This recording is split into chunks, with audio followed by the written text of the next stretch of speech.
This podcast provides a platform that will share many different points of views that should empower you, uplift you, make you want to go out and do right. When you hear the term still a man, say, yes, I am. Still a man. Yes, I am. Still a man. Yes, I am.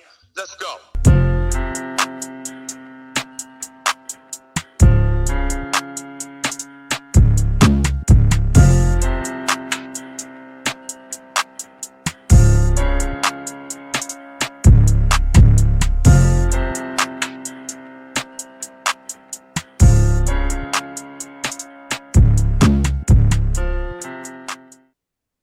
What's up, people? Welcome to another episode of the Still a Man podcast. Well, according to recent news, the big, beautiful bill has made it past the Senate. So the Senate has voted in favor of the big, beautiful bill. Next up, the House. And looks like this bill is going to become law because the House usually does what Trump wants them to do at this point. So, yeah, like I said, it's more than likely this is going to be a bill that's passed into a law. All right, let's say he gave them a deadline of this week. He told them to get it done, vote on it, or you're not going on vacation. I guess the Senate really wanted to go on their vacation because they came back with their ruling. Also, they're still waiting for the what's the name? I believe the House they can go on vacation, but they told them they're on call or something of that sort, so they would have to come back by Monday to vote on the bill. So I guess they extended the time for the House. But I have reason to believe that we are going to see the completion of this bill being passed into law before Friday. Because I think that Trump and his party wants this done so it can be a part of the celebration, the 4th of July celebration. I believe that it's 250 years celebration for America's independence. And let me go ahead and say on July 26th of 2025, this will be the 35th year of the Americans with Disabilities Act. And that being said, let's get into tonight's topic. And tonight's topic is the dissolution of the disability benefits. All right. So again, if you don't know what the Americans Disabilities Act is, it is a law that was passed in 1990. I believe George Bush Sr. is the one that made it a law. And this law simply states that you cannot discriminate against any individual with a disability or group of individuals with disabilities. And this law also states that you have to make reasonable accommodations for people with disabilities. So if they are in the store and they require assistance shopping, then the law says that you have to find someone to do so. That means that they have made all type of alterations and modifications to stores and out there in the street, subway stations, airports, train stations, buses, everything. There's been modifications to help people with disabilities.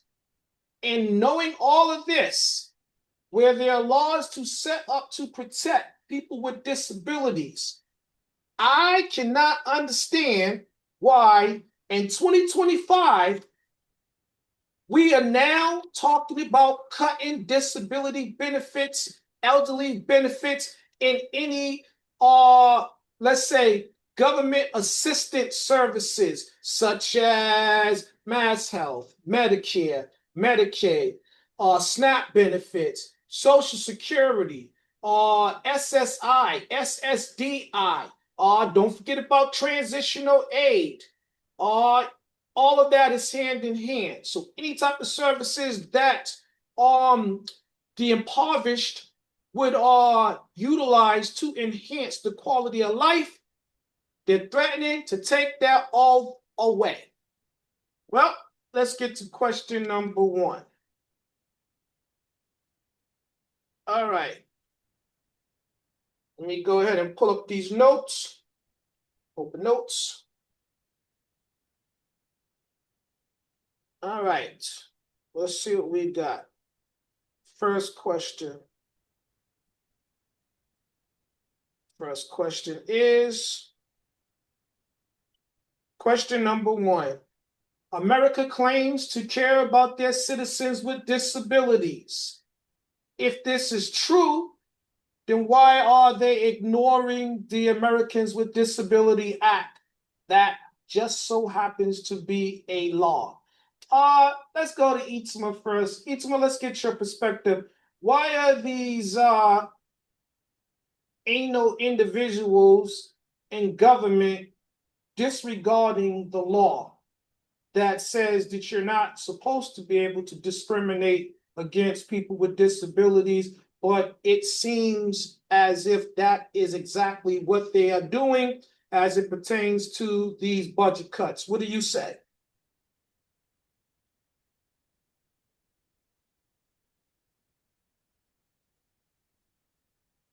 You got to turn your mic on, Itzma.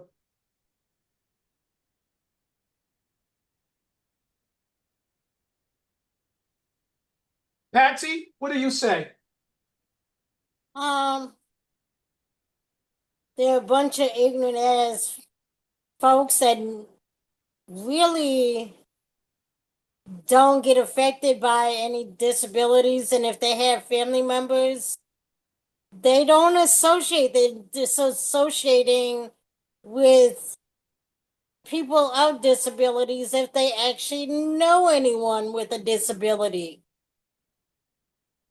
So they just don't care. So that's why they're ignoring the law that has been in place, and it just goes to show you if they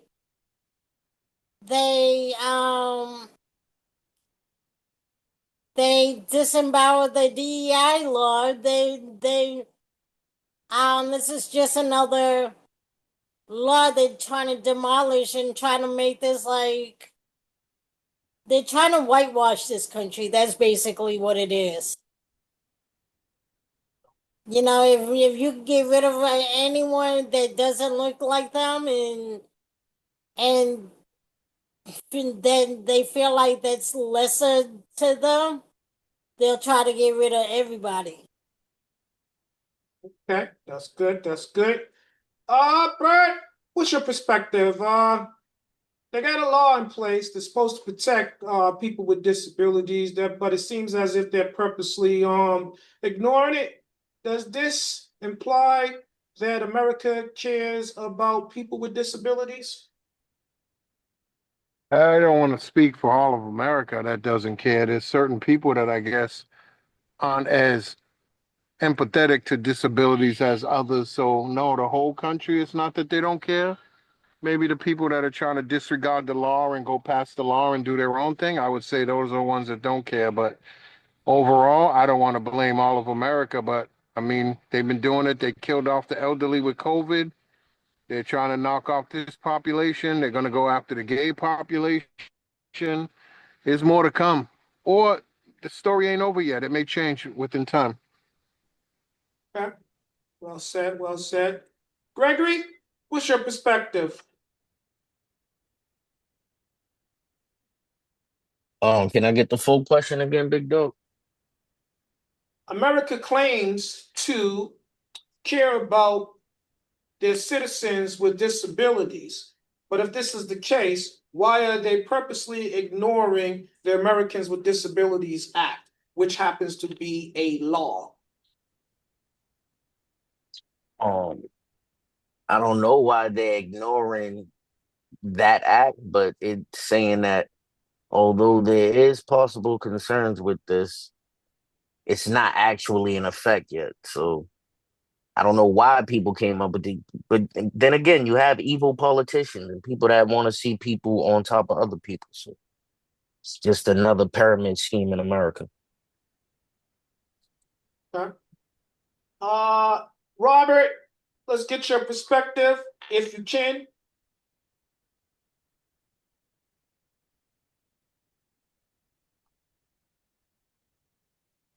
All right, I'm gonna take it as that you can't answer. All right. Just let me know if you feel up to answer the questions. All right, let's go to question number 2. Question number 2. Question number 2. Who shall come forth to champion the plight of the disability community? Will it be the old or the young warriors of this community? So, who's going to take up the fight for the disability community? Who's going to advocate for them? Who is going to be the voice for the voiceless? Or should I say, the community that has lost their voice? Because they've been relatively quiet as far as I can see, whereas this issue is concerned. Patsy, who's going to champion their plight? Who it doesn't matter the age. It all depends on who has a heart to fight for what's right. That's what I say. I like it. I love it. Gregory, what do you say? Who's going to champion the plight of the disability community? Who's going to step up to the plate? And I'm gonna say a little bit of both, and especially the younger people because they're all being born with like ADHD and a whole bunch of other stuff, autism. So you're gonna have people advocating for stuff like that, along with people that have already been advocating for disabled people. Bert, what do you say? Who's going to champion the cause? I mean, I think it's going to be a collaborative effort to champion this, to fight this. It's going to be a bunch of activists for disabled and maybe some without, or, the public shall speak, right? You get enough people, you can make enough noise. Okay, I'm going to answer this question too. So, who shall champion the plight of the people with disabilities, the disability community? I'm going to go out on a limb and say it's going to be people like me, you, and others. Those that have disabilities, both physical, hidden, those are going to be the people that are going to get in the trenches and fight the good fight. I think I agree with Gregory. It's going to be a collaborative effort of the grizzled veterans, the ones that was a part of the first disability movement, and then you're going to have the young lions, the young warriors with disabilities that are going to make their voice heard like they have often done in the past about topics, subjects, current events, and fear that I will say of interest to them, that they have, that they're deeply invested in. So I believe that the youth will become the voice of the so-called voiceless. Could I go on? Hold on, Robert. I'll let you answer. I feel like they're going to. Anya has joined the meeting. They're going to reignite the fires. They're going to rejuvenate some of those veteran warriors, get them to dust off their armor and don it again and get in the fight, because it's gonna take their wisdom as well to help motivate and informed the youth, so that they can make informed decisions, not just be heard, but have something worth saying. Robert? Hey, I just wanted to add in there why I can. I agree all the way with you. It's gonna take a collaboration of the old and the young to keep the fight going on. Who's gonna speak for the voiceless? The voiceless are normally the people that believe in you and the Christian people. So I say those are people that's gonna definitely speak up for this disability problem we're having right now, trying to keep things up and working for us. Okay, well said. Tanya, welcome. Let me bring you right into the fray. All right, so I'm going to give you a chance to answer question 1 and question 2. All right, I'm going to give you a little time. So the first question was, America claims to care about their citizens. And if this is true, America claims to care about their citizens with disabilities. If this is true, why are they ignoring the Americans with Disabilities Act, which happens to be a law? That's the first question. Answer that, and I'll give you the second. Because they are following. I'm not going to say all Americans. You're talking about the politicians, right? Mm-hmm. Some of the politicians are following behind a criminal, and so they have been given free reign to go to not only think about themselves, because they're thinking about their pockets, and they're thinking about people challenging them for their seats, because they've been what's the word that I'm looking for? They've been harassed, they've been threatened about, if you don't vote my way, I'm gonna primary you. And they're thinking about being beholden to the big money interests. So they're thinking more about being beholden to the party than to the citizens, to the big interests, and instead of the citizens. Okay. And the second question is, who shall champion the plight of the disability community? Will it be the old or the young warriors with disability that comes to the aid of the disability community? I'm gonna say it's gonna be the young, because the old or the established, they're the ones who's beholden to the big interest groups. And they're the ones who are beholden to that are thinking about their own self-interest and for their own state interest. They're not thinking about people as a collective. And they've been trying to hold the guard for so long. They have so many younger people who are more equipped, who can speak the lingo that the people want to hear, but yet and still they still thinking that we have to abide by certain norms as in the past. Those norms have been thrown out the window. This is a whole different era now, so they have to get with the new. Yeah, I like it. I like it. Does anybody have a rebuttal before we move on to question number 3? Yeah, you would think the old will want to work with the young to, show them somewhat of the way. I don't think you want to be selfish, because you're leaving them in the blind. So what is the young really gonna know of if you ain't showing them something, showing them how to make it work?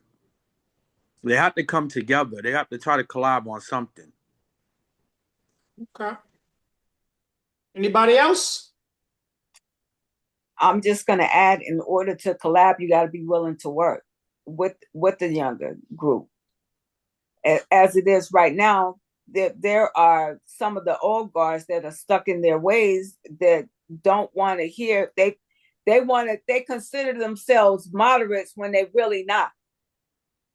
The moderate will be wanting to be for the people.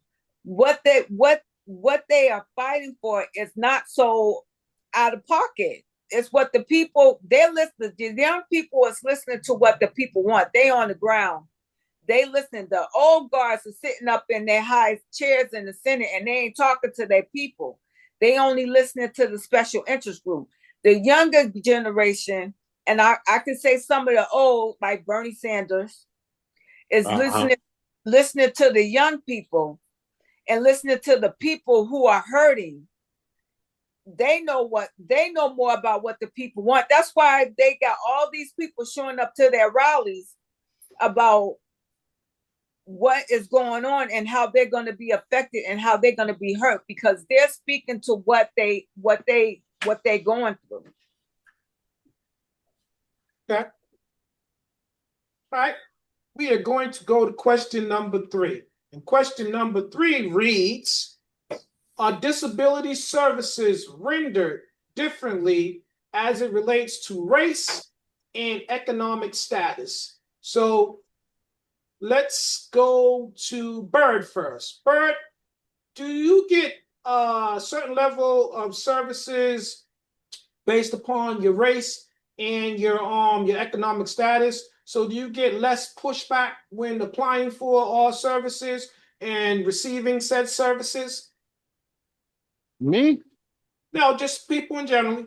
Generally speaking, is all services rendered differently as it relates to both your race and economic status?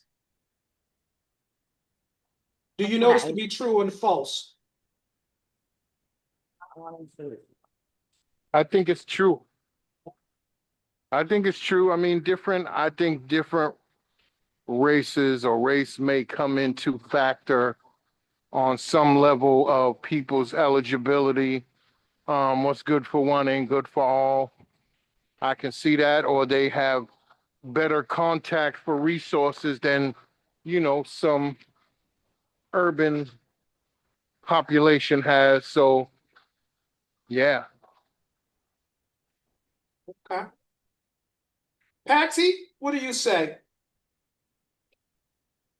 I say that's true overall. But if you didn't, my mother always say, closed mouths don't get fed.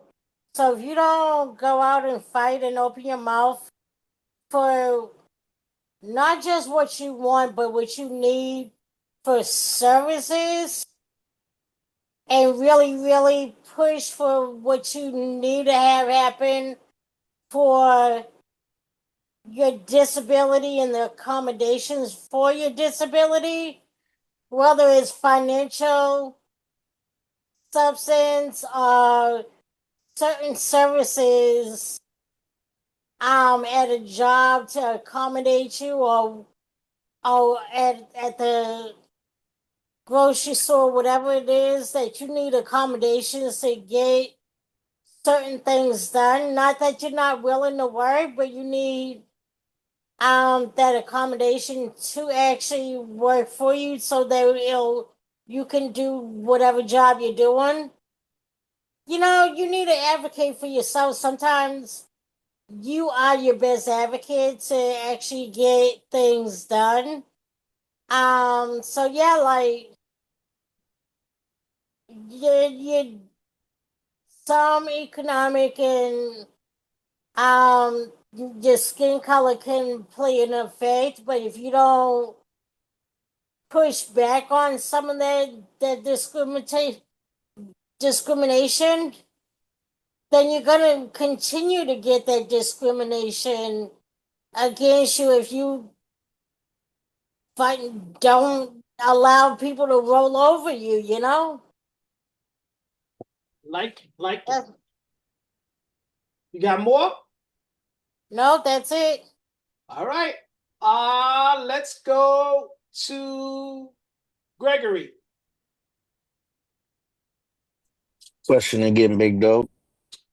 Uh, Disability services rendered differently as it relates to both race and economic status.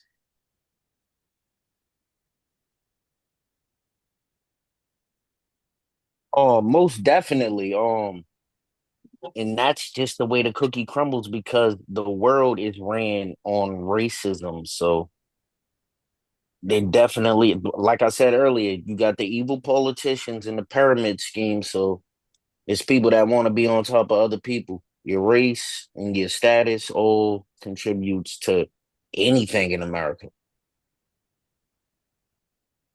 Okay. Um, let's go to Tanya. Same question, Tanya. Are services rendered differently as it relates to both race and economic status? I'm gonna have to say I agree that with Bird and I would agree with what the panel said. Yes, it it it matters about your race and your economic status, but also you, like Patsy said, you got to be an advocate for yourself, and you got to know your rights as well. Um, Yes. don't let the doctor just tell you what it is. You got to ask questions. Nobody knows your body better than you do. So you got to ask questions. You want to see the test. You want to see results. Explain the results to me. Don't just tell me what they were. What they were. Show me the pictures. Show me why this result said this and what we can do to fix it. Mm-hmm. Okay. Robert, you want to take a shot at that question? I always believe that it's based on individuality, the zones, meaning your community. Me personally speaking, I advocate for myself and I do a serious job of doing that because I my goal is to help social workers, doctors, wherever there's a helping hand or a program I'm in need of, my goal is to help them help me. So I do research on things before I sit down with them or call them on the phone, and I let them know these are things that I found out. This the side effects. These are the benefits. Could I get this? And you tell me no, and I say, well, I got another number I can call. Would they be able to help me? Then eventually, you keep letting them know you know more than what they think you know. They end up helping you, and but it definitely go based on some of you, where you guys live in your communities. I'm gonna say if you live in Dorchester, you might deal with the Dorchester rules. If you live in Weymouth, there's another set of rules out there for their people. Now, based on how you carry yourself in their office, you're black or white. If you come in as a black person, you're saying they're dealing with you based on your color, not giving you the things you need, then you need to keep pushing forward, try a different office, or let them know you know that they do such and such at this office, and they don't want to be brought up on discrimination. Okay. Does anybody have a rebuttal?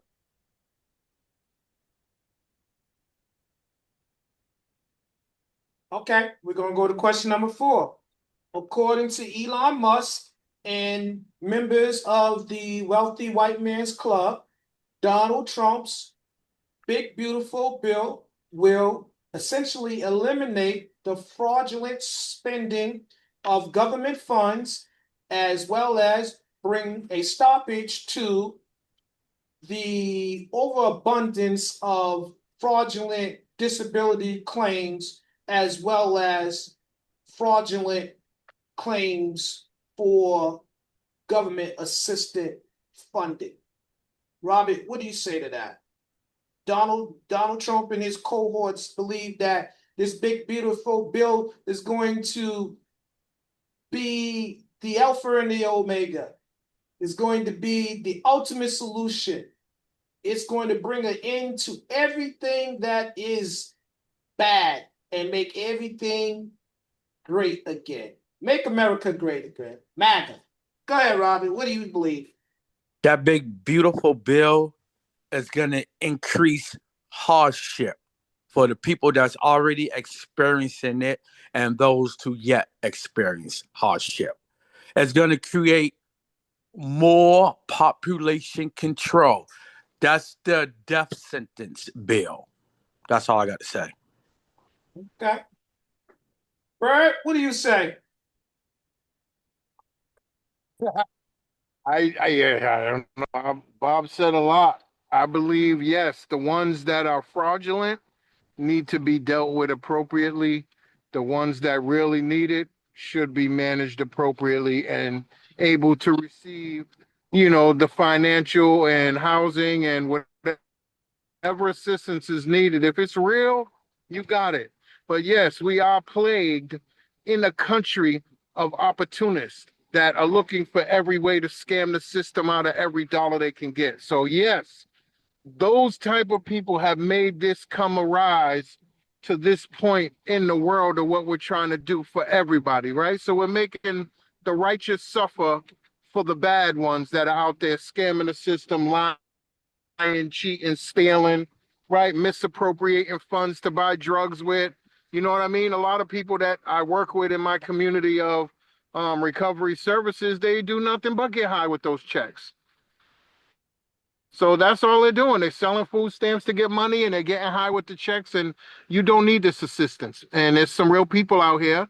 You guys are a true testament to what's needed. So, yes, I believe the righteous shall receive, the rotten shall repent.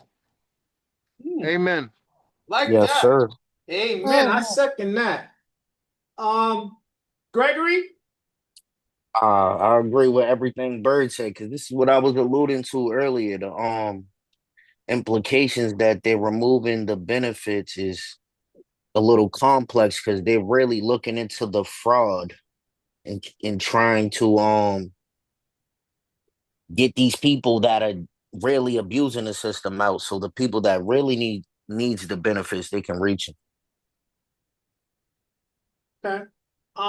Before I would go to Patsy and Tanya, I'm gonna let you know I was speaking to another one of the panel members earlier regarding this question. And Bert, you just nailed it. It was like you was a part of our conversation because you just basically almost said what they said word for word. And hopefully they'll join us and they can elaborate on what you said.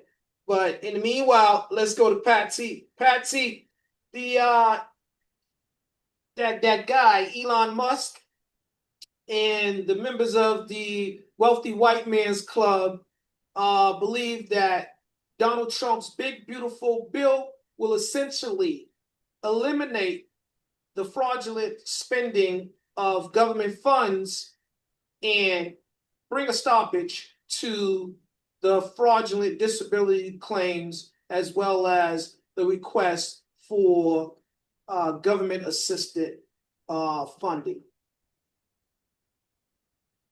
Well, I don't know if they'll eliminate it, but they should have been vetting out the really fraudulent people they fraudulent claims of, oh, I got this and I got that disability, you know, and like Bird say, they just getting high off of their check. So you really don't need their check just because you got an addiction, inside you gotta find out like what's behind that addiction, find out because a lot of people that do have an addiction can actually get out there and work and get with the help of getting off of the drugs can actually work and get a job for real, and they just using the system as a crutch, so Yeah, so it makes it harder for somebody like me. If I didn't have the disability already, it would make it even. It's already hard to get on disability as it is. So you making it even more harder by being claiming a disability that you really don't have. So yeah. Making Okay. everybody be stereotyped in that area. All right. Let's get Tanya's opinion. And I see that Timmy just joined us. And after Tanya, we'll go directly to Timmy. Tanya, Elon Musk and members of the wealthy white man's club believe that Donald Trump's big, beautiful bill will essentially eliminate fraudulent government spending and bring a stoppage to fraudulent disability claims as well as the requests for government assistance funds. What do you say? Okay, first I'm going to say that I agree with a lot of what Bird said. Then I'm going to try to break it down from what my understanding is. When Trump came into office on behalf of Elon Musk, he bought him the presidency. Let me finish what I'm going to say before I get any kickback. Elon wanted to have power. They created this Doge committee to get rid of waste, fraud, and abuse. He went in there and went after every agency that was suing him, that was bringing up charges against him for his malfeasance and the things that he was doing. Once he got rid of them, they just went in and hatchet. They didn't go after they didn't take the time to see who was doing the waste, fraud, and abuse.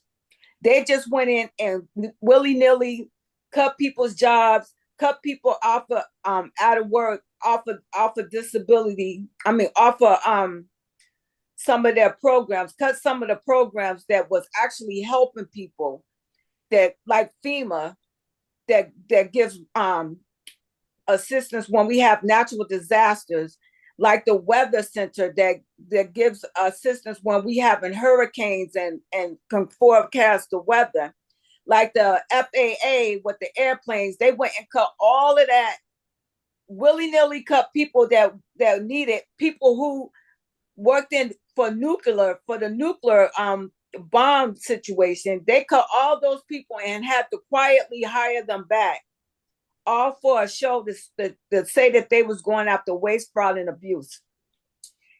And they're gonna do the same thing. They did the same thing with education. They're doing the same thing with Social Security and Medicaid. Now, the big beautiful bill is to get tax cuts to the wealthy. They getting more of a tax cut than anybody else. Anybody that makes less than $400,000 a year is not going to see any benefit from that tax cut. And them cutting cutting into Medicaid, into Social Security and SNAP is going to affect the less fortunate, and it's going to affect the southern states more than it affects the northern states, because the northern states are donor states, the southern states are taker states. They're hurting the people who voted for them. And you can't say that most of these people that out here are on drugs are taking their money and selling their foodstuffs and buying drugs. You got, like Patsy said, you got to try to figure out why they on the drugs. You got a lot of ex-army people who are on drugs because they came back and couldn't get the help that they needed to get from the VA because of the cuts that was done to the VA. So it's a whole encompassing thing that's affecting everything, and it's all about making themselves richer, their donors richer, and putting money in their own pockets. Mm-hmm. So yes, those who are how did Bird put it? Those that are taking advantage need to be how did you put it, Bird? Those that are taking advantage are going to be what? How was it? Y'all know what you know what I'm trying to say. Mm-hmm. Those who are taking being abusive need to face the consequences. They're going to be judged, and the ones that are not thinking about people's lives is going to be judged. Like God's going to have the final say in all of this. Mm-hmm. All right, well said.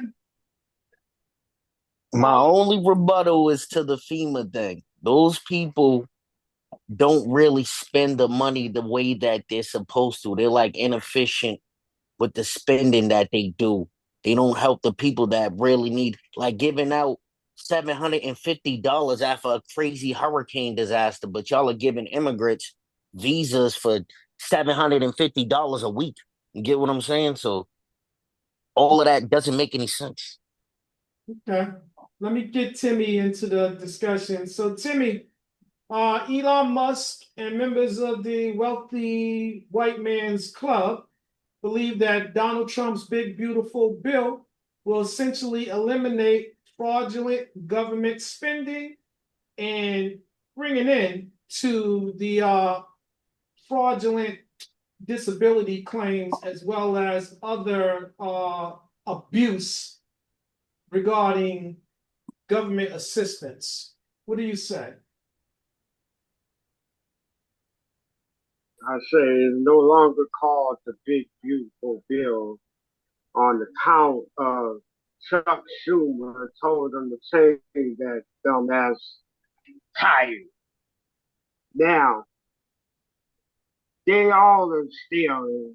Elon, Donald, all the cabinet members, they all stealing. Now, the problem is now that he feel like stuff is gonna affect him, he wants to play, I'll do this, I'll get you back. Which there's nothing wrong with what he's saying. He's had to change of heart. And he don't want that government money to be taken away from him. And all they doing is just spewing goddamn dumb shit back and forth to each other. He ain't gonna do nothing to Elon. He talked about he's gonna deport him. He ain't gonna do shit to him. What he's gonna do is a lot of your Republicans are gonna lose their goddamn seats. That's what's gonna happen, and he's gonna make sure of that. Okay. And on top of that, the dumbass, just like he did with the disease control center, you get rid of stuff. Then when the damn epidemic happened, you had no one there to control things or put things into perspective.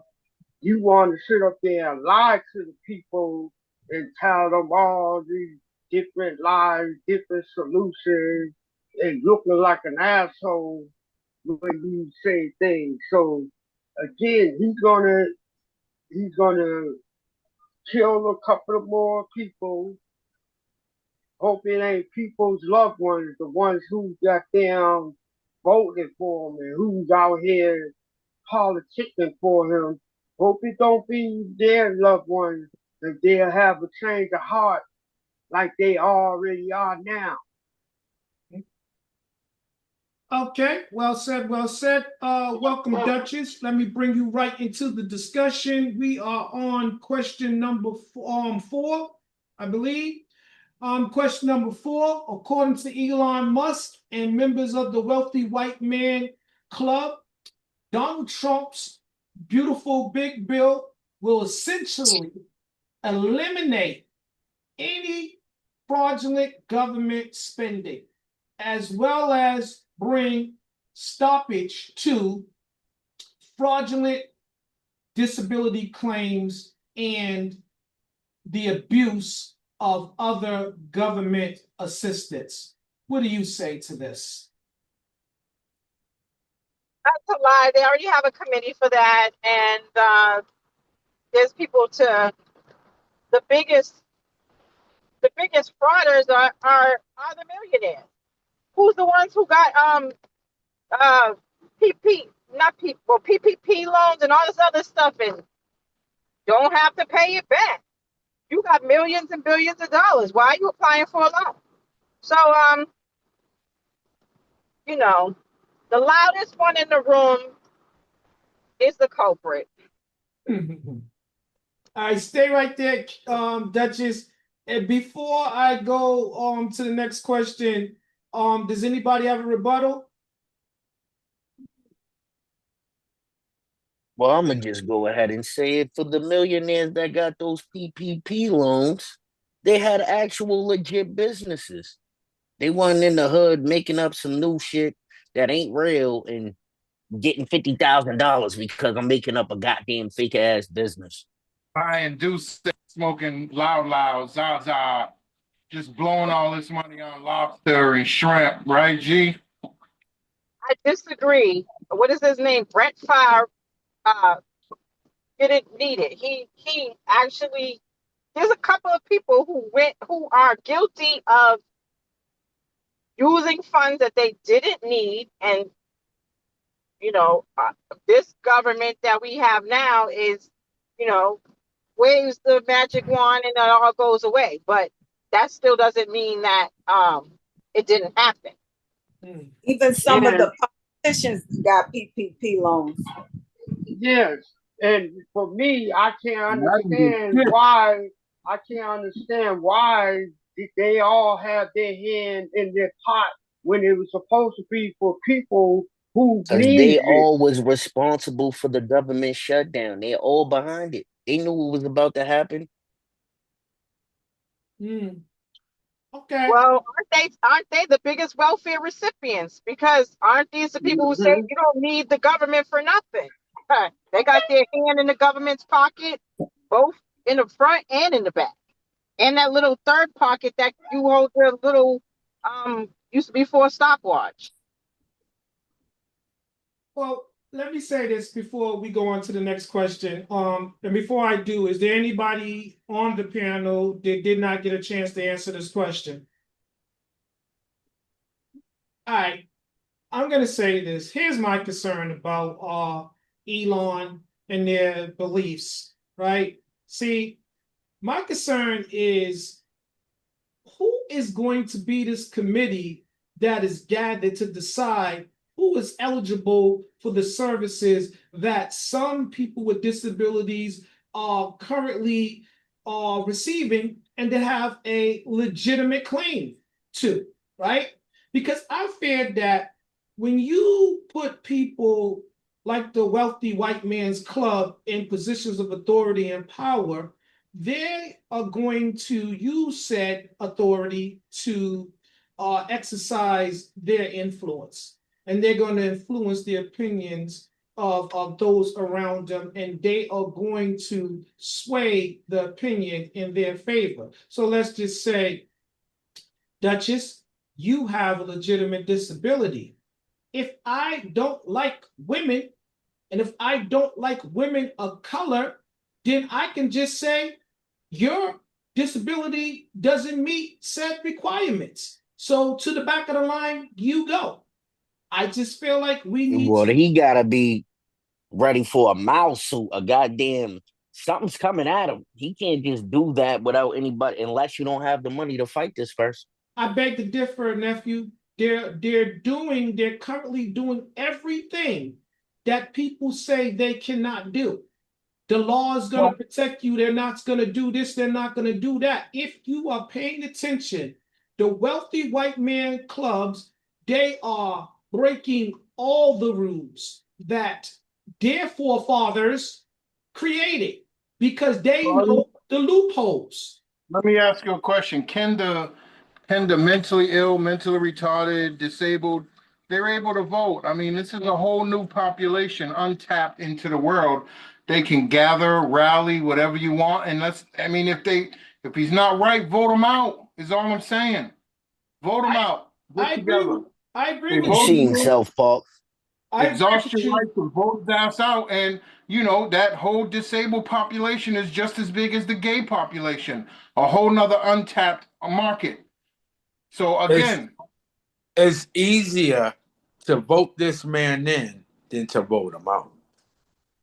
bullshit. Okay. All right, Well, I everybody. don't know. I gotta ask the next question because I guess I'm not as educated. So what did Elon Musk pay money and bought this election for Trump? How did he buy this election? He not only brought the election from Trump, How? he messed with the computers and probably held up a lot of votes from being electronically pushed over or whatever. I'm gonna think he typed his That's fingers, made it all work. conspiracy. It's not Didn't they say that conspiracy. about We another just They can't say president, prove. that Biden? every election. Listen, it's all gonna fold out in front of our eyes because right now Donald Trump is ready to cut money on something Elon Musk's his business says. He said he's getting too much and it's time to make a cut over there. All right, so hold tight, y'all. This is what we're gonna do. Let's I believe 'cause it when I see it. we All don't want to talk. make this so much about the election because we're past that. Let's talk about what's this current affair, taking place. Was that Kiana? Was you trying to say something, Key? I said I'll see it when I believe it when I see it about him supposedly messing with his friends' businesses Uh-huh. and supposedly deporting him. That's all smoke and mirrors and BS talk. So y'all have something Yeah, to it's talk just to about sidetrack us. instead of focus on this stupid, big, beautiful bill Yes, that's a that's bunch of all a bullshit. sideshow because people started burning his cars and stopping people in the cars and making them get out the cars, flattening their tires. They was doing crazy stuff to the Teslas. Okay, so you guys all in agreement that this is a smoke screen. So let me hit you with question number 5. Duchess, stay right there. I'm gonna hit you first with the question. Question number 5: how will these budget cuts to both Medicaid and SNAP benefits affect, impact the lives of people with disabilities as well as their families and those that take care of these people with disabilities? What do you say, Kid? Well, I mean, it's going to affect them greatly. I mean, right now, things are increasing. So if you don't have, I mean, if people are already um, using credit cards for everything now. So now you're going to be in the hole, or I don't even know, like, if you're disabled and unable to work, how the hell, what money are you getting? So now, what is it? You and your family will be homeless. It's all a plot. So, I forget what state it is that's trying, or maybe I think it's California that's trying to say that homelessness is a crime. So now you fill up people in these um Jails, prisons. detainment centers and jails, and then they have to work Leave the it up to the land liberals. or whatever the case may be. So you have, I would say, modern day slaves, Mm-hmm. because being homeless is a crime. Being disabled will be a crime. So I mean, it's all a Sounds highway like Rome to going me. to, huh? I said it sounds like Rome to me. They about to start killing the babies with disabilities. I mean, if you're pushing women to have babies, and if they are, I mean, keeping them alive would be detrimental for them. So you setting them up for disability. So you already have stumbled them and from the from the very beginning. So they don't even have a leg to stand on. He ate all his shit I gave him. Robert, mute your phone. Sorry, I'm so Sorry sorry. about that, kid. Go ahead, continue. I mean, I guess if you like the case in Atlanta, where they kept that mother alive, well, on machines to keep her alive for them to she wasn't born, to have a C-section, or basically the baby ripped out of her at 1 pound and some ounces. I mean, what are the chances that he's going to have a fulfilling um life without any problems. Mm-hmm. I mean, praying that God's on his side, but I mean, he already has some brain swelling or whatever. So I mean, the it's already stacked against him that he will be a statistic, and for what? Because they want to keep people from having abortions and supposed to be dying, but you don't want to feed them, you don't want to clothe them, you don't want to whatever. So it's ridiculous. They're gonna put That's them it. all in hospitals. Mm-hmm.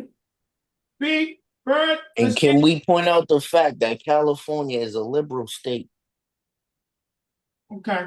So just you Well, guys, I don't know if it's the whole state or if it's a county or a town, but I mean that is one of the things that people are trying to push. all right, so let's keep this in order. So like we've been doing, let's let the person state their perspective, give their opinion, and if you have any rebuttal, wait until I call upon you guys to do so. That way we're not cutting anyone off midway when they're talking.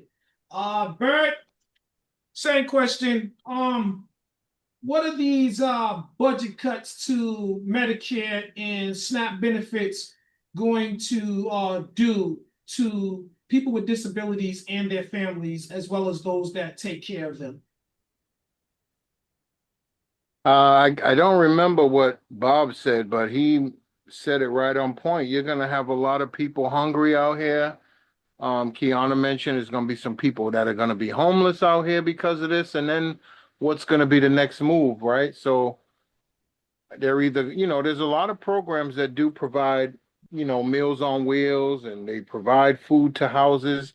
So either they step up money to these companies or these nonprofit organizations that are providing meals and food and whatever, they're either going to bump that up, or we're going to have a suffering population out here that they're not going to be able to handle. For some reason, I don't think this is going to go through the way they're presenting it right now. And I think, America is going to step up to the plate and put a stop to this nonsense and make sure the people that really need it get it. And the ones that don't, maybe you investigate more Mm-hmm. um, to find out the culprits. You get what I'm saying? Weed out the riffraff. So I think they should. I don't think it's going to play out the way they're presenting it, but it is going to tighten up on the ones that are scamming the system. Yeah, Go because get them. I'm gonna say this too, Bert. You alluded to it. You said what's gonna happen once they turn all these people out on the street and they're homeless and they're hungry. They're gonna turn to drugs as their solution to the problem, the way to medicate their pain. So you're gonna With have no money, what drugs are they going to be able to afford? They can't even afford their own medication, let alone street drugs to support or to, go in. We may get into a place where people are going to stop pillaging through and robbing exactly, stores, and crime's going to be up, and theft is going to be at an all-time high, and exactly. businesses are going to They close already because of doing this. that now. That's They what I'm already saying. But they're doing that walking now. and walking right out, and nobody can touch. Businesses are suffering because of it now, Mm-hmm. but they're going to suffer even more because, like you say, once you take away the freedom to live, people are going to resort to different methods and tactics to get their needs met. Mm-hmm. So I can't afford medication. Let's go rob the pharmacy. I can't afford food. Let me just walk out of the store. I know you can't put your hands on me. You can't stop me. You see in all of these supermarkets now, you got laundry detergent behind locked compartments. There's a lot of stuff being locked up because they're just walking out and you can't do nothing about it. So Mm-hmm. it's just only going to increase the times that people are going to use and the method people are going to use to get their needs met. So that's going to be a whole new situation that we ain't ready for. That's going to, destroy the economy basically Okay. because they're taking this money and they're spending it. Most and many are using it for the right thing, and there's some that aren't. The ones that are using it for the right thing, and they're going to suffer, and that's horrible. Can, Patsy. can I can I just add on to that? So, like, okay, Massachusetts food banks already said that they're gonna have to, if some of these things go through, they're probably gonna have to cut like 30% of their help that they do statewide in the beginning, and that will probably increase. as times get harder. And I don't know, I feel like people have amnesia because I don't know how many people don't remember that there were people waiting in line for food banks during the pandemic. Mm-hmm. So I don't understand how this is going to be helpful to anybody but the rich. It's But the politicians. we send billions to rebuild other countries is what blows me away. Right? We support the world and we put ourselves in debt, but we can't even manage our own country, but we want to help the world. Cut it out. Well, I was gonna say the same governor that's saying that is ready to give benefits to people with LGBTQ. You get what I'm saying? Trying to house these people and take it out your taxes, but they want to cut something like that. Well said, well said. Patsy, let's get your views on it. How will these budget cuts to both Medicare and SNAP benefits impact people with disabilities as well as their families and those that take care of them? It's gonna be some hardships unless you know how to budget your money and you know where your money is going. And luckily there are a lot of housing places like where people of different disabilities have low income housing places. So if you end up getting cut on your Social Security check, they can adjust your rent and all that good stuff. So you could kind of budget around your rent. But still, it's like the food is increasing. Um, and then they want to cut on the SNAP benefits and everything. So you're really decreasing on that. And then if I can't go to the store because I don't have enough SNAP or enough of my income to actually buy stuff, you're not just affecting me and my family, but you're affecting the economy at the same time. Because if I can't go to the store, then guess what? The store is not making the money that they're going to get from my pocketbook to give from to get what I need to put in my household. So therefore, if the stores are getting not getting the money that they usually get, so therefore your economy is gonna go to shit because what really runs this country is the middle to low class income that are out here. And if you fuck us, eventually you're only fucking screwing yourself. And with that people that have actually big money and you're rich and to well off to do, you're actually hurting your pocketbook in the long run by hurting the low income pocketbook. So you're really not thinking about the long term or who's getting affected because the rich will get affected down the line eventually because you're not making the money that you're used to because you run a big business, all these food chains and stuff. You own like 3 or 4 different food chains, Side Market, Stop and Shop, BJ's. If those are the food chains that you're running,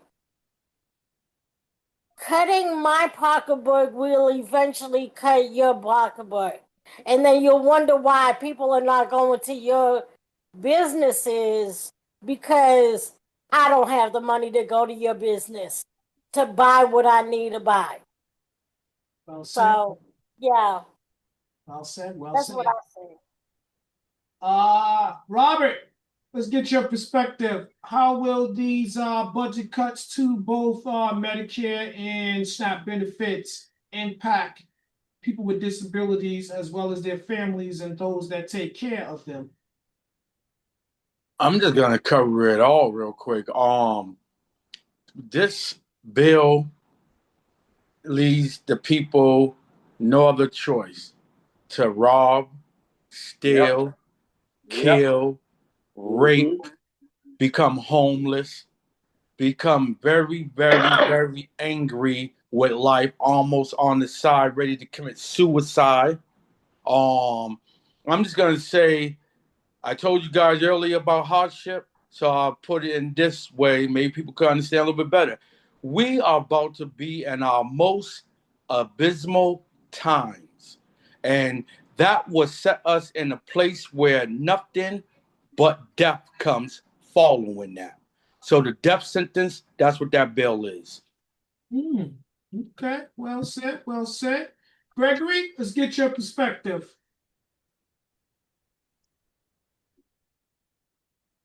Um, Mostly the businesses, I mean the benefits and stuff. When you go and apply for those, you really got to pass the qualifications. So if you really have a disability, you shouldn't be worried about anything that they're signing into effect because you know you're gonna pass these qualifications. People that should be worried are the people that are abusing the system, saying that they got extra kids and stuff, getting extra benefits and stuff like that. All it sounds like is they're gonna get a little more stricter on the qualifications for these programs. You get what I'm saying? So I mean, all you it's need is a if you doctor's note to say whatever. A doctor's note will give you the information you need to qualify. That's if all they're you gonna really need. qualify, that you're gonna end Yeah. up getting. It's no need to worry about it. You get what I'm saying? So it's like leave it up to the liberals to say, "Hey, they're gonna take away your food stamps, your benefits, and all this craziness because they want you to be dependent on this goddamn system." Huh? They may do healthcare for free like Canada. I mean, that's one of the upgrades that they made. Provide free healthcare for everyone. We shall see. And get rid of all of that. But they choose what type of treatment. That's the only downslip. They decide what treatment is right for you, not you. You don't get much of the decision because you ain't paying for it, or your insurance, private insurance or state insurance ain't paying no more. The government insurance is going to say, no, we're not going to do a surgery. It may cost too much, and we're just going to let you die. Hmm. Yep. That's what's And I gonna thought happen. they was really trying to turn everything over on a federal level to a state level so the states can decide. And then you got these government They officials stop deciding because telling ain't us no what we Marcos need in to Atlanta. budget for over what we should be budgeting for. Hmm. We got to vote them Georgia, out. some of those southern states don't have the type of medical insurance we have. So some people are living down there and they're commuting back and forth to Massachusetts to get their health care needs Mm-hmm. met. You better believe it. A lot of people are juicing the system that way too. But again, you got to weed it out. Let's go to Tanya and then Timmy. Tanya, how will these budget cuts to both Medicare and SNAP benefits impact people with disabilities and their families? It's going to be a huge impact on those with disabilities and those with their families, because a lot of family members take care of their disability relative, and that's their only income that comes into the house. So if they cut that, that's going to be a hardship on them. And a lot of the benefits that is attached to the Medicaid and the SNAP benefits. A lot of the military families get SNAP benefits because their relatives are taking care of their children while they're overseas, and part of them taking care of their families is allowing the families to for the children to get SNAP benefits. So that's going to be a deficit for them. Another thing is that 40% of most of these hospitals across the nation, 40% of their income comes from Medicaid and Medicare. So if they cut into that, that's taking away a lot of services that you can get at the hospital, like a OBGYN service, like some of these special like behavioral health services, like if your kid is autistic, those type of services. You talk about the people that's out here that's on drugs that get services to help them with that. That's going to be taken away. Mhm. It's going, and on the flip side of that, the bill has money. They taking money away from those that need it and funding an exuberant amount of money to ICE and DEA. I mean, Homeland Security. So some of what Bird said and what the other panel said, that when this happens and it's going to cause anarchy on the street and more crime and more this and more that, this is the game plan. To Trump is gearing up his own militia, because a lot of those ICE agents are not really ICE agents. They've been sworn. They're people off the street, KKK members that's been sworn in as ICE agents. That's why they wearing masks and snatching people off the street. So he's gearing up his own militia to come. They said they was going up to talk about getting the people who are scamming the system. They said they was going after criminals and rapists and stuff for the immigrants, and they ended up just taking a group of people, catching up a little bit of everybody.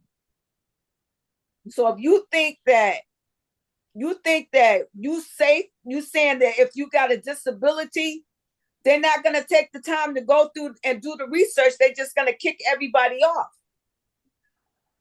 and you're going to be caught up in the middle of that. And if there's any kind of anarchy, that's the way for him to declare martial law and bring in his own militia to come in and cause even more chaos. Sending ICE to Bob's house. Timmy, what do you say? How will these budget cuts affect? They're gonna send him to Jamaica, Mom. Guys, Timmy, how will these budget cuts affect you and your family?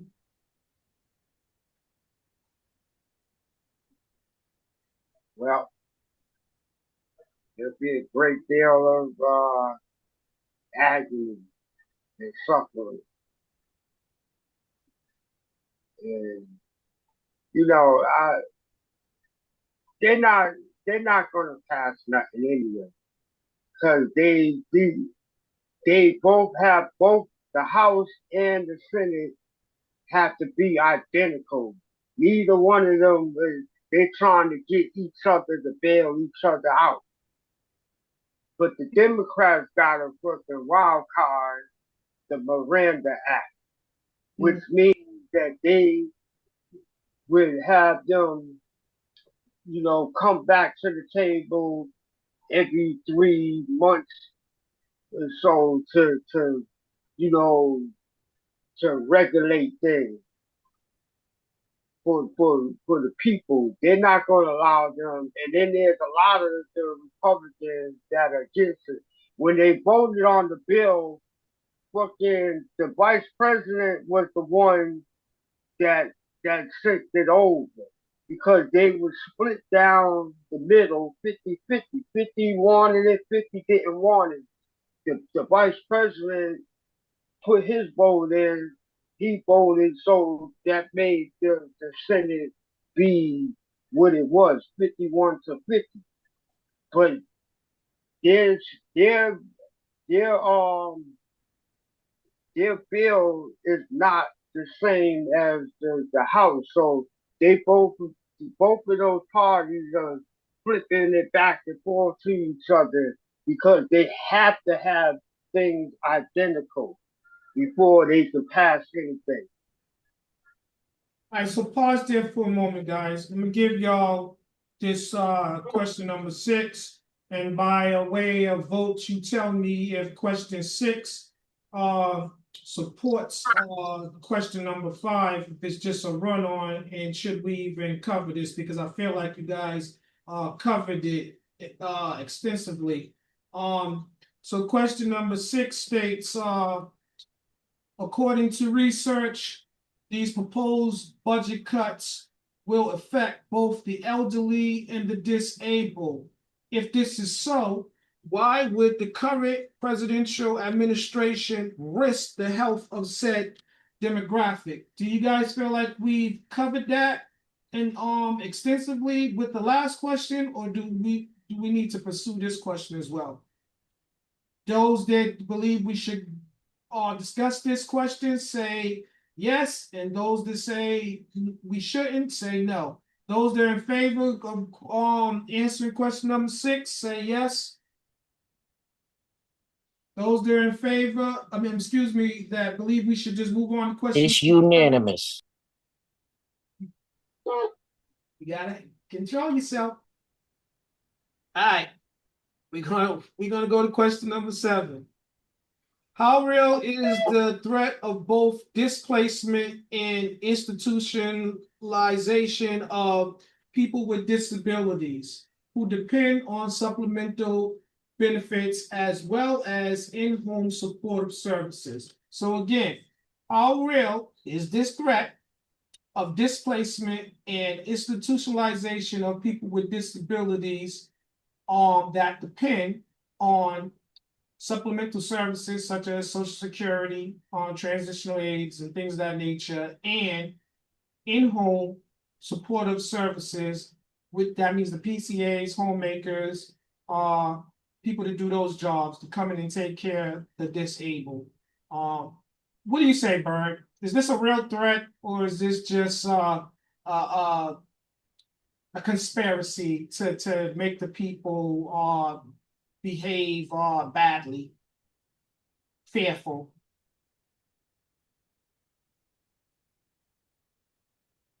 It could be a bit of both. This could be the setup for martial law when anarchy happens. Um, or again, I did just throw that out there a few minutes ago. They may institutionalize a lot of people with disabilities that are very severe that aren't able to be cared for anymore by someone else. So I think it's going to affect on both levels. Huh? They could create martial law when they do riot, when they do start stealing and looting. Martial law is going to be put into effect, and it may stay. Gregory, what do you say? I agree with Bird, and I just want to remind people that your words are like a sword. Don't speak things into existence that you don't want to happen. You get what I'm saying? And they only have as much power as we give them. Wisdom, wisdom, wisdom. Like it. Patsy, what do you say? Um, yeah, I think it might be a little bit of both, but it's um you have to have discernment and when it actually gets in place, you're gonna have to fight for stuff like um to really get things the way that you need it, but it's a sad story, overall. Duchess, Yeah. you still with us?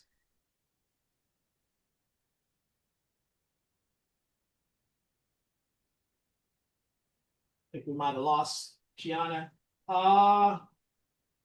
Tanya, what do you say? How real is this threat of displacement and institutionalization of people with disabilities, and you know, they're going to basically get rid of the supportive services, in-home supportive services, and cut off any type of supplemental income?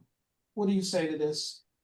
Well, I'm going to say that I think it's a very real threat. I mean, just look at what's going on around you. I hate to keep going back to this, but the man said that when he got back in office, he was going to be a dictator on day one. Since he's been in office, he's been attacking our allies and cozying up to our enemies. He keeps saying America first, but he's advocating for Russia, China, and Iran to help them and putting us on the shitter. And This is how fascism starts. You attack the media, you attack your own people, you attack free speech, you attack your judiciary, you put the hammer down on people and make them hurt and pain, and then you feel like you can control them in that way. So I believe that this could be the start of fascism, a dictatorship type of country. That's what he wants. That's who he wants to be. That's who he's trying to make America be, because we're not the world power anymore. Our money is not going to be worth anything soon. Inflation is going up. It's going to be chaos. Okay. Timmy, what do you say? How real is this threat of displacement and institutionalization of people with disabilities that require supplemental income to help take care of them and their families, and their talk of discarding, I should say, of the in-home supportive services?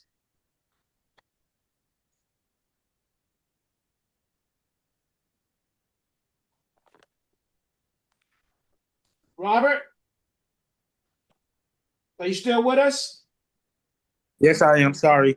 You asked me a question. I'm sorry. Yeah, I'm gonna ask you the question again. All right, let me bring it back up. Question number 7. How real is the threat of both displacement and institutionalization of people with disabilities and the that depend on supplemental income as well as in-home supportive services? So how real is the threat of both displacement and the institutionalization of people with disabilities that depend on supplemental income and the in-home supportive services? I would say is almost like the show Scare Tactics, or I can say it's almost like the show Fear Factor. But I'll leave you with this. He What this is a bad case of PP. Yeah, is a puppet master. Someone that's just pulling strings, feeling good about he's in control of things, everything to make it so it could benefit him and his team. So it's definitely gonna be some struggle for people with in-home services. You're gonna need them as much as they need you. They got to pay their bills at home. They got to feed their children. You depend on them to come in to probably do cleaning, give you meds, feed you, amongst other things. Just being a person that sits there and listen to you or watch television, it's gonna affect. It's gonna affect the hell out of that system. Okay, stay right there, Robert. I'm gonna hit you with question number 8. Question number 8. Why are people with question number 8. Why are people who are both impoverished and disabled purposely excluded from discussions regarding people with disabilities that ultimately these benefits, disability benefits enhance their quality of life? So why are they excluded about discussions regarding the betterment of the lives of people with disabilities? Because they really don't want to fix the problem. It's just like us depending on this Medicare or the hospital system to cure our vision. They might hold it, but come on now. They stand to make more money by diluting, watering down, or just treating than to resolve. Okay. Like it. Bert, same question.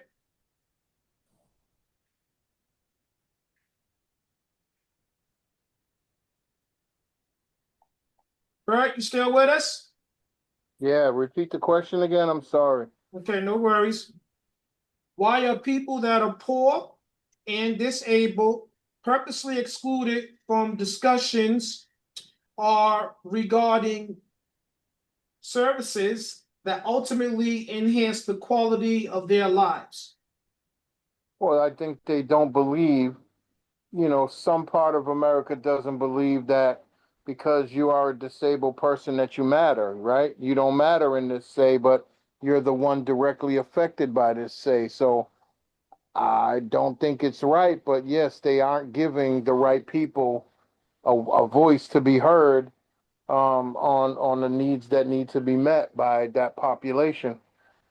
So until we can get them, again, that's an untapped gold mine of people that can go make a difference against somebody like, you know, the chump. So it is what it is. I mean, they can vote too. How many of that population vote? Are they allowed to vote? You know what I mean? Some states, convicted felons can't vote, but other states you can't. I don't understand how that plays out, but one for all for one. So yes, I definitely believe strongly that they don't take that population seriously to allow them to have a voice, which now could become discriminatory. Why is their voice not heard or matter? Because they're disabled, that's discrimination. So I think there's going to be a class action lawsuit filed against the government for doing this if they do pass this. But I think they're going to pass something, but not to what they're saying they're gonna. It's going to be modified. It's going to be tweaked and twerked. It may be a more intense screening for qualification. There may just be some other stuff put in place to ensure fraudulency isn't going to happen and people that are cheating the system are going to get dealt with. The ones that are eligible or able and strong bodied to go work. There's some that wish they can work, being disabled, wish they can do all of this stuff. They didn't ask for this, they didn't say, God, make me born disabled, right? They didn't ask to be disabled. This is just what happened in life. So the ones that, are disabled wish they can walk and wish they can read and wish they can run and wish they can work, but some technically can't. And there's many out there that are able-bodied, able to work and choose not to and scam the system. And that's what we're living in. We're living in the get rich quick scheme country, right? Lottery, inheritance, and there was one more lawsuit. Those are your get rich scams out here. And we can't get it that way, so they scam other ways. Okay. Patsy, hit you with question number 8. Why are people who are both impoverished and Did you disabled put it away? Hold me, I'll find it somewhere. Because I know you ain't eat your bone. Did you eat your bone? Kiana? I'm also. All right, we're gonna do this again. Question? Sorry. Yeah, Kiana. Yeah, hold on. Mute your phone. All right, I'm gonna give it to you again, Patsy. Sorry about that. Why are people who are both impoverished and disabled purposely excluded from discussions about services that ultimately enhance their quality of life? Because then, a lot of these discussions, the people that are leading them don't really want to hear the opinions on the disabled and impoverished to help improve their lives. So that way there can be a solution. There can be um a a way to fix most of the problem, if not all the problem.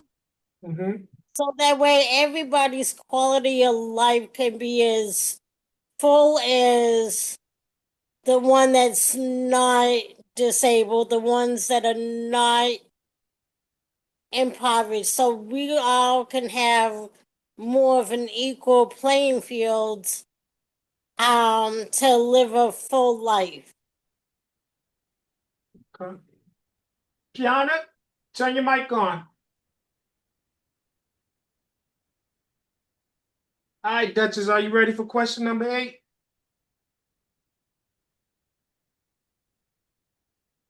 Yeah. I, Oh, I think I'm gonna have to work out the phone because I have to. all right, I'll come Go back. ahead. You want the question? Yes, please. All right, here we go. Why are people that are impoverished and disabled purposely excluded from discussions about services that ultimately enhance their quality of life? Because they're disrespected and disregarded. They're people feel like they're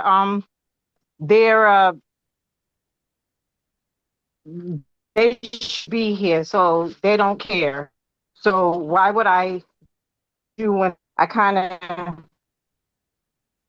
hate you and I wish you weren't here? So I'm doing everything to kill you people, and I don't have to deal with you. I don't have to look at you. I don't have to. I don't have to help you. Okay. Now, did you say that was your last question of the night? I'm trying to get in my car to All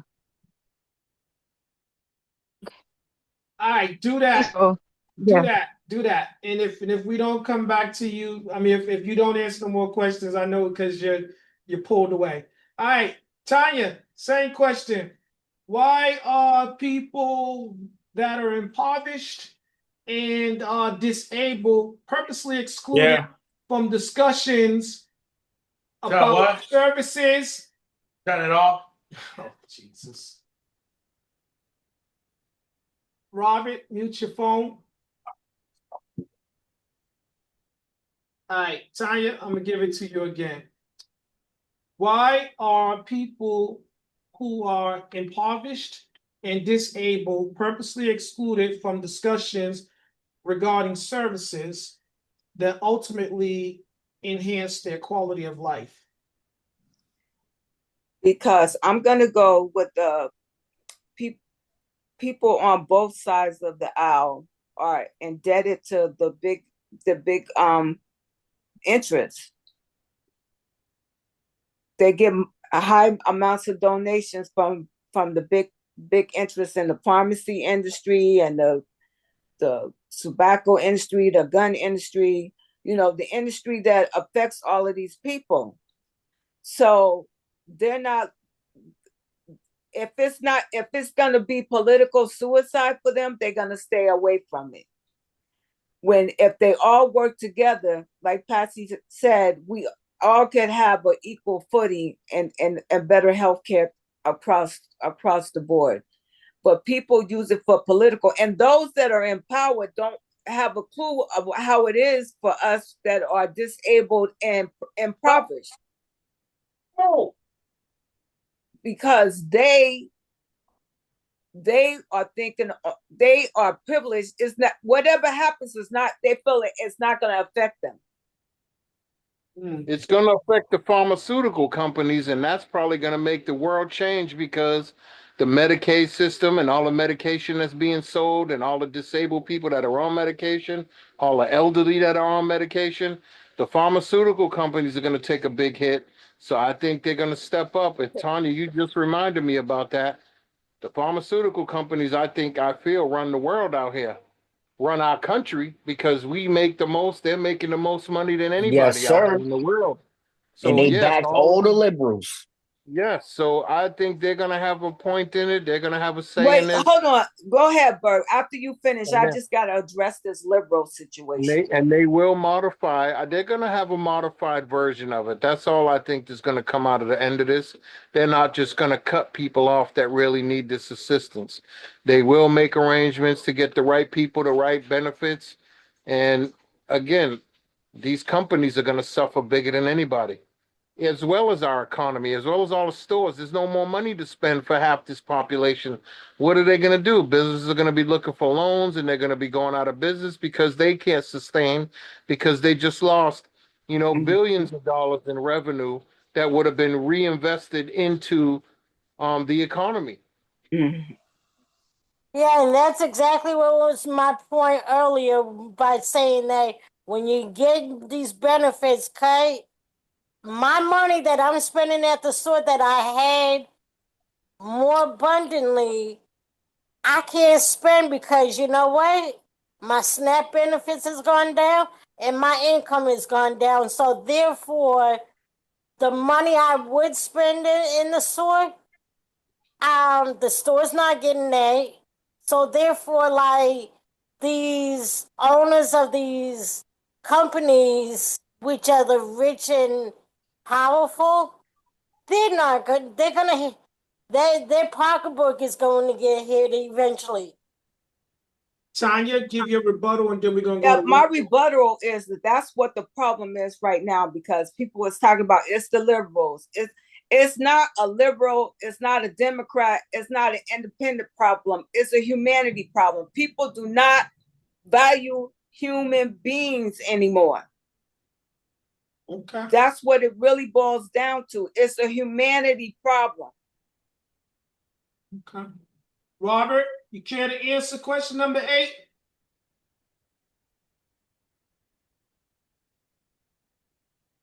I'm going to agree with Tanya, what she just said. And I agree exactly what she just said. Has left the meeting. All right, and I'm going to bring you to question number 9. Hold on, let me answer. You didn't ask me, but All right, the thing about the liberals is Malcolm X. We've been ran amok by these people.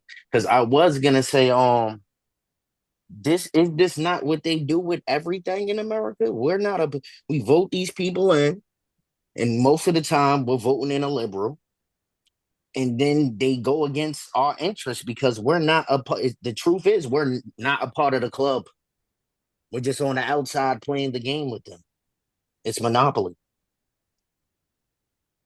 all right. But it's not just the liberals that go against the politicians, No, period. I only said that because all our people as black people vote on a liberal side forever now. So it's kind of crazy.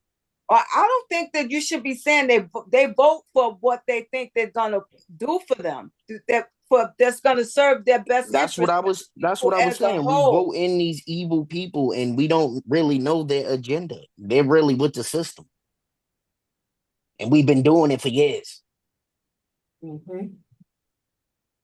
All right, let me give Robert question number 9. Robert, according to Senator Mitch McConnell, the Republican constituents will get over Republicans supporting the decision to cut these programs. Is he implying that there is some division in the disability community based upon their political beliefs? What do you say? Let me just see if I can answer this question and make sense of it.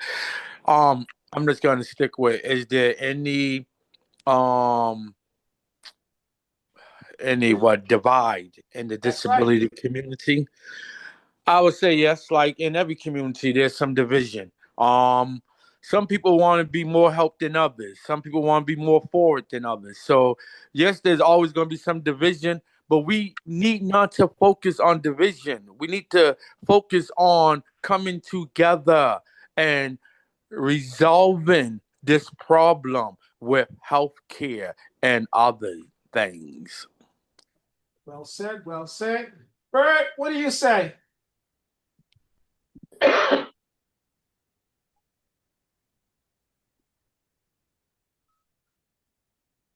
Give it to me one more time. Big Mitch, aka Senator Mitch McConnell, says that the Republican constituents will get over the Republicans voting in favor of these budget cuts. Is he implying that there is some division in the disability community due to political views?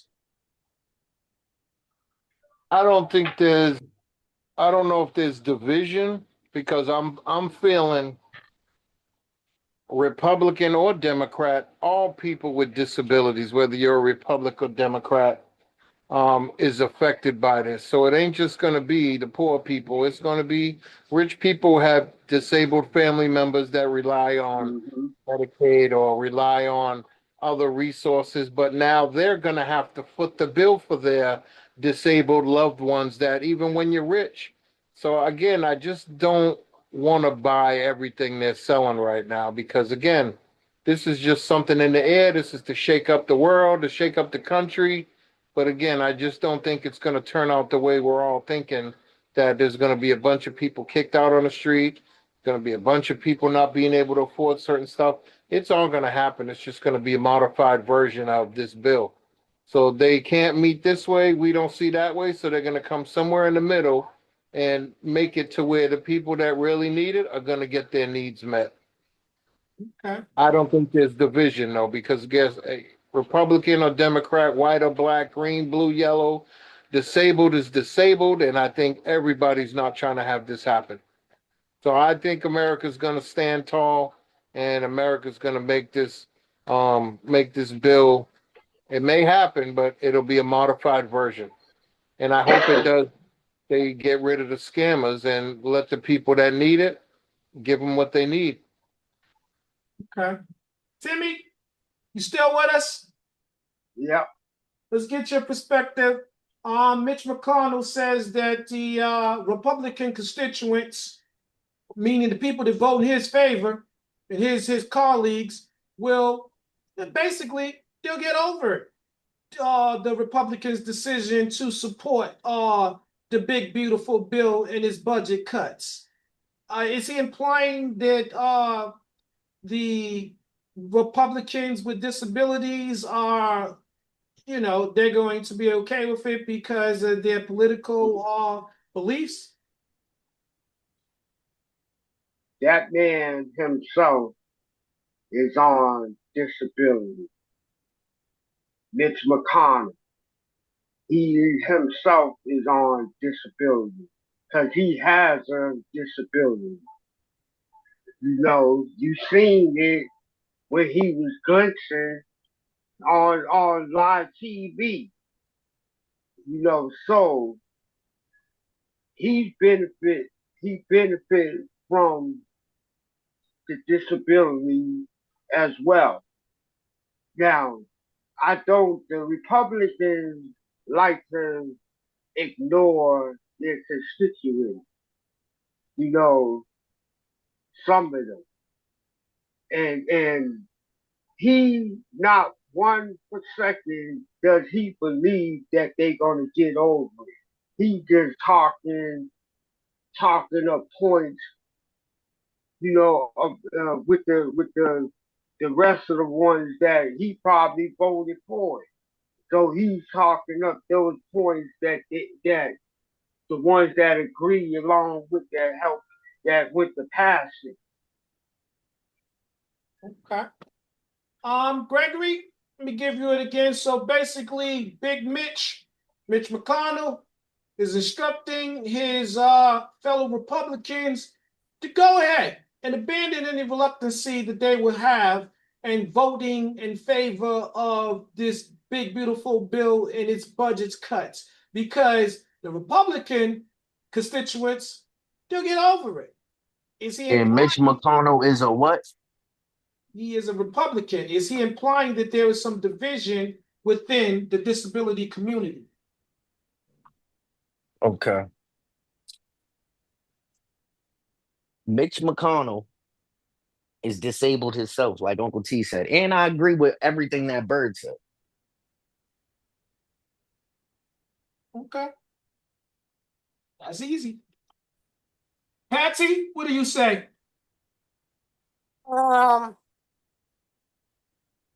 I think there's a plot for his challenge to his fellow Republicans. He's like, yeah, go ahead and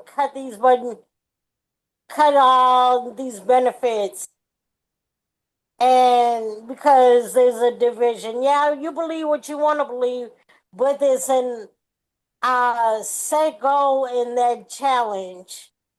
If my belief is right with what he said and how he's acting, I believe he's saying that to challenge them, to let them know, see if I don't rally up these people and get them unified, because most, like everybody's saying, most people that have disabilities will unify to get what they want, regardless of how much of a disability they have. They will rally together, kind of like the LGBTQ community will rally together to fight for their rights. So will the disabled and their families rally together to get what they need for their benefits. Whether it's the disability checks, the food stamp checks, the Medicare, Medicaid, whatever they need, I guarantee Mitch McConnell will rally them up to get them unified even more than what they already are to get their needs met. Well said, well said. Tanya, what's your views? My view is that the big bullshit bill is nothing but a death bill for millions of Americans. And my view is, yes, Mitch McConnell is disabled, but that does not mean that he is not rallying these politicians together to sign this bill, to pass this bill. It's an immoral bill. It lacks empathy for people who are hurting.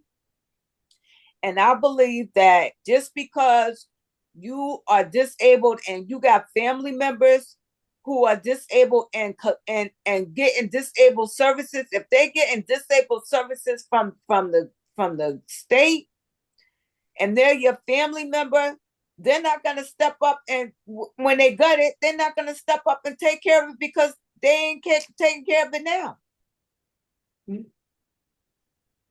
I think it's an immoral bill, and Mitch McConnell needs his ass whoop for even telling them to vote for that bill.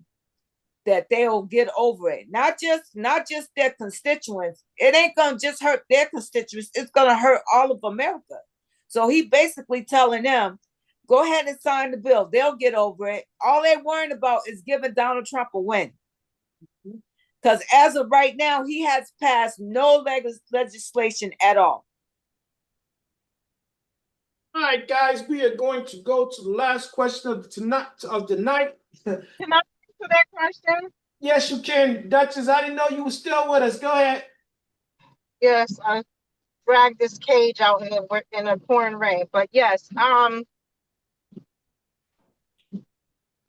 the Republicans are all about power and greed.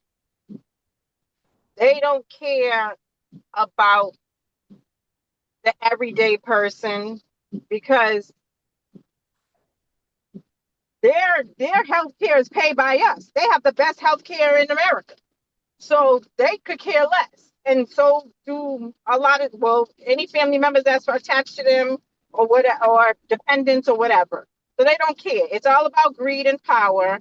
And um, that's basically, it isn't to separate the disability community. This has nothing to do with that. That's about maintaining power and getting more money. Okay. Stay there, Keith, because I'm gonna hit you with the last question. Question number 10. If the House passes Donald Trump's big beautiful bill, what will they do with the money extracted from supplemental services? Who's gonna get this money? What they gonna do with it? It's on you, Key. 2 minutes or less. It's going to go to the top 1%. They never care about the 90% or the 99 or the 94, whatever we are. The ones who pay the most get screwed the most. Okay. And what they're gonna do is line their pockets, line their friends' pockets, line their associates that they shouldn't be associated with. So it's a win-win for the pig who have who want.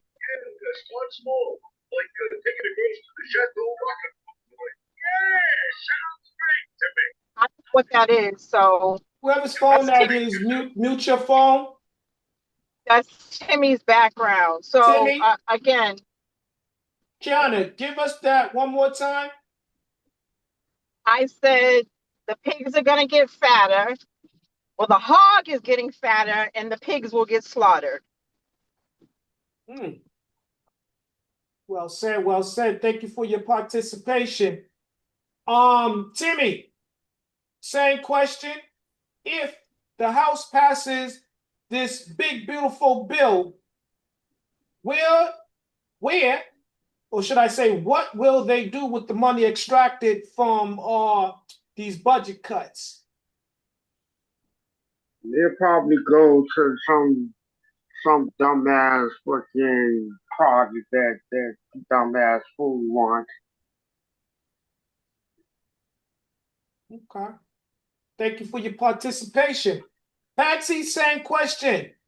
If this big, beautiful bill passes into a law, what shall they do with all the money that they have extracted from gutting said services such as Social Security, Medicare, Medicaid, whatever they want to call it, depending on what state you're in, SNAP benefits, and housing, and let's say in-home supportive services?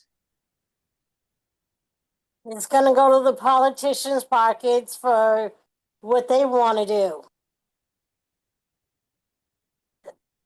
That's about the gist of it. Thank you very much. Thank you for your participation. Robert, it's on you. Same question. Well, hate to tell you guys, lights are gonna go out. No electricity. Everything bad's to happen. I'm just looking at we're not gonna benefit. They're gonna be tickled pink, happy, and we're gonna be sitting over here trying to find out where the next dollar is coming from to make it work for our household, our families. I just say I make a joke and say we're gonna be in the dark, but basically we literally are going to be in the dark because we ain't gonna know what the hell happened to that money and where it went. Minister of Conspiracy, Mr. G. Lacey, what are your final thoughts regarding this big, beautiful bill, and what shall they do with the money extracted from said bill? So the cuts that you're talking about, is this a part of the plan from the Dodge program? I'm not certain. We are referring to the big, beautiful bill and the budget cuts that they propose. All right, I'm just gonna go with what they already said, that they're trying to give this money back to the American people. That's your final thoughts? Final answer. Okay. Thank you for your participation. Is there anybody else this present that did not get a chance to answer that question? I did. I got you, T. You're the last one. You're gonna close out the show. All right, so we're gonna do something different tonight. This discussion and this episode of the Still a Man podcast is sponsored by EmporiumPlus.org. And Tanya, I am going to hit you with the last question. Again, if the House sees fit to pass this big, beautiful bill and make it into a law, What are they going to do with all of the money that they have extracted from said budget cuts? The billions and billions of dollars. It's going to go to the top 1%. It's going to go to a lot of those politicians who approved the bill. It's going to leave us very vulnerable. It's going to have us be the laughing stock of the world. And like I said, it's going to leave us very vulnerable